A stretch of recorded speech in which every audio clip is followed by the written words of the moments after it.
Today, Sonoma produces a lot of wine, but the wineries tend to be smaller than those in Napa, and a strong connection remains here between the land and the people who work it.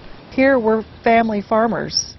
95% of our wineries are small, owned by families just like mine. We live on the land, we care about the land, we like to support our diverse agriculture here. Diversity is Sonoma's greatest asset. In a few short miles, you can travel through an enormous range of landscapes with varied microclimates perfect for producing a variety of wines. So you can have an incredible, heavy, rich, bold Cabernet from the warmer climate, say Alexander Valley, or a beautiful fruit, blackberry, Zinfandel from Dry Creek Valley, or Russian River Valley, a little bit colder. You have the elegance of Pinot Noir, the silkier tannins. So the differentiation of styles of wine that's really expressed from the land. There are 4 important subregions in Sonoma that you should know about: Sonoma Valley, Sonoma Mountain, Carneros, which is actually shared by both Sonoma and Napa, and finally the Russian River Valley. About 90 wineries and 250 grape growers call Russian River Valley home. Every year they get together to put on the annual Grape to Glass event, where you're encouraged to live like a local, at least for the weekend. Well, I think it's everything that comes together here, and that's the great thing about the Russian River Valley and about Sonoma County in general is, I mean, just look how beautiful these surroundings are. We got beautiful blue sky, these great old majestic oak trees that are several hundred years old. We have wonderful wines, and we have great food. It all comes together right here, and I think it's a lot of fun.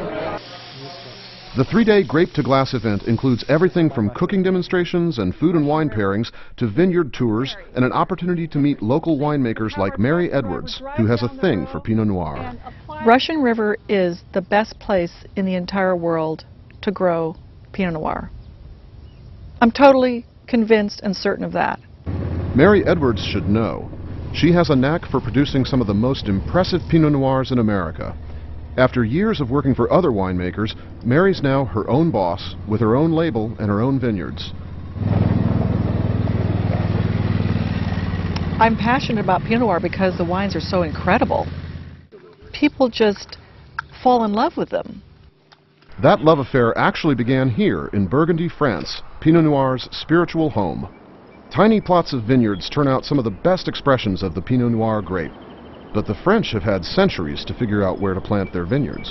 The Europeans have a head start on us there, and we are playing catch-up.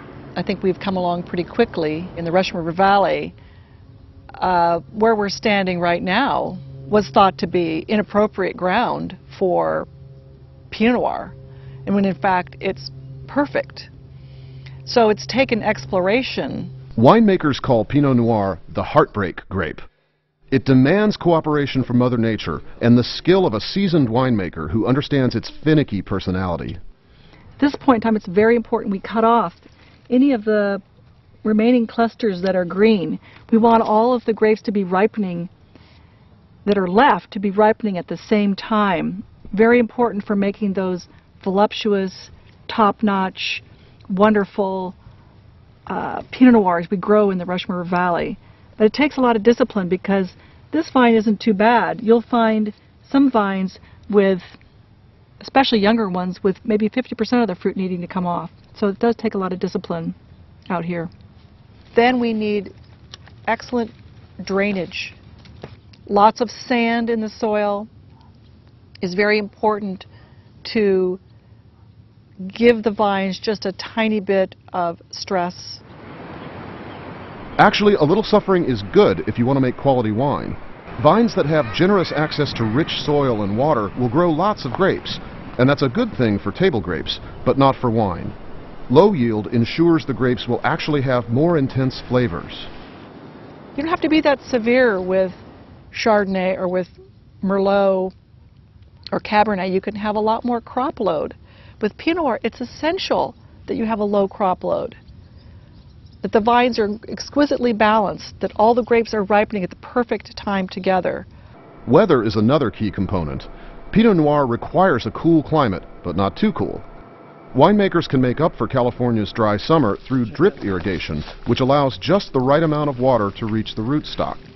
Luckily, winemakers in Sonoma have an almost perfect climate for growing Pinot Noir grapes. In the case of Russian River, our climate is defined very clearly by a bog zone that surrounds us.